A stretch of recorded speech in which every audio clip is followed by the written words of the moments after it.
Rohan Patel, comic book movie. Hi, Josh, how are you? Hey, how's it going? Pretty good, man. Season two is awesome. So like I just want to get started with Lonnie is going through a lot when the season picks up. He's fallen off the wagon.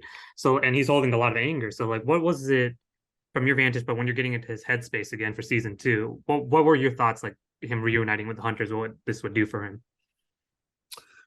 Well, in some ways, I had even talked to David about this, that I think one of the things that's keeping him sober, if not the main thing that's keeping him sober, is season one, is the hunters, this hunt, this feeling that he's a part of something larger than himself, that he can give his own narcissism a rest for just a moment.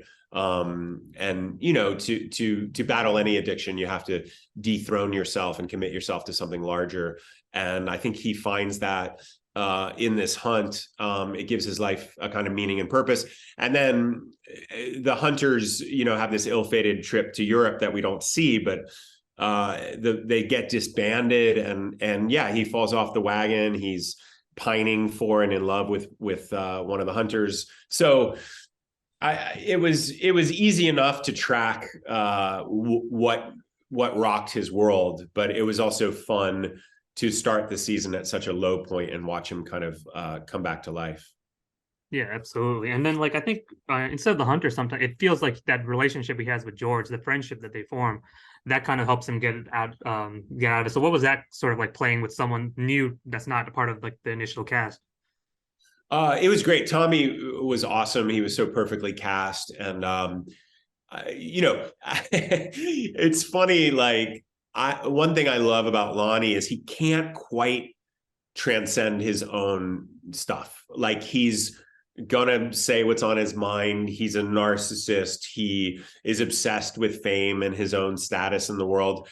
And he also is kind of obsessed with George's beauty. He feels really either inferior or kind of like, he says it's annoying how good looking he is. So all that stuff was really fun to play. Just leaning into the spiky edges of Lonnie is always fun. Yeah, no, he's great. And then there's like since everyone else is sort of playing like out of you're playing an actor playing an actor. So what is that kind of like as a challenge? Do you channel like your own process when you're stepping into an actor, or you channel like like maybe other like sort of Lonnie-esque actors to kind of get into Lonnie?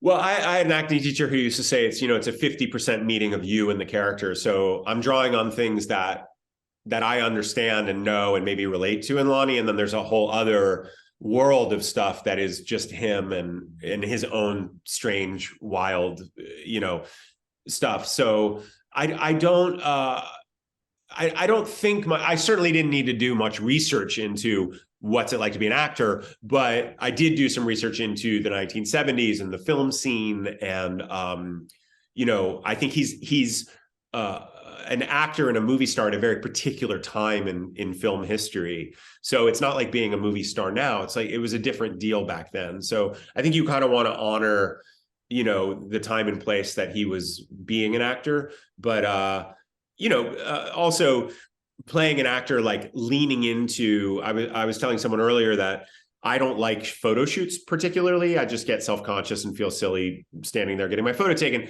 But whenever we would do photo shoots for hunters, I love them because I was Lonnie, and Lonnie loves photo shoots. Lonnie loves peacocking around in those outfits and holding a gun and all that stuff. So he helped me in some ways. Awesome. Well, I loved how his story ended, and thank you so much for your time, Josh. Ted Mosby got me through college, so this has been really great to meet Oh, you. cool, man. Yeah, yeah. That's great to hear. And then, but yeah, thank you so much for your time. I really appreciate it.